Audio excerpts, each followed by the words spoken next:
दोस्तों, आज हमारा न्यू टॉपिक जो है होम वर्कआउट के ऊपर बेस्ड है। जैसे कि आप लोग जानते हैं हमारे कुछ चैप्टर्स चल रहे हैं। ये मैंने इससे पहले अपर बॉडी होम वर्कआउट बताया था आप लोगों को, बहुत ही ज़्यादा अच्छा था वो वाला। फिर लोअर बॉडी वर्कआउट भी मैं लेके आया हूँ। तो अगर आपको अपर बॉडी वर्कआउट देखना है तो आई बटन में जाके देख लेना, वहाँ पे दिख जाएगा। आज जो हमारा लोअर बॉडी वर्कआउट है बहुत ही ज़्यादा हेल्पफुल होने वाला है आप लोगों के लिए, क्योंकि ये मैं खुद करता हूँ और मेरे को बहुत ज़्यादा बेनिफिट हुआ इस वाले वर्कआउट से। तो फ्रेंड्स, आप लोग इस वर्कआउट को ज़रूर देखना और इस वीडियो को पूरा ज़रूर देखना। जिसको भी कुछ भी क्वेरी होगी वो मेरे को कमेंट बॉक्स में बता देना। तो चलते हैं हम अपने वीडियो की तरफ।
दोस्तों आपने हमारा वर्कआउट देख ही लिया होगा। अगर अच्छे लगे तो लाइक कर देना, सब्सक्राइब करना, बेल आइकन को दबाना ना भूलना, क्योंकि सबसे पहली वीडियो का नोटिफिकेशन आप लोगों तक ही पहुंचेगा।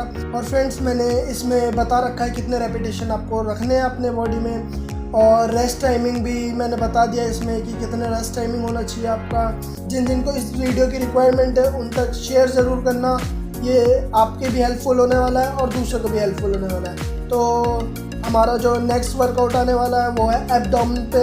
और तब तक के लिए जय हिंद दोस्तों।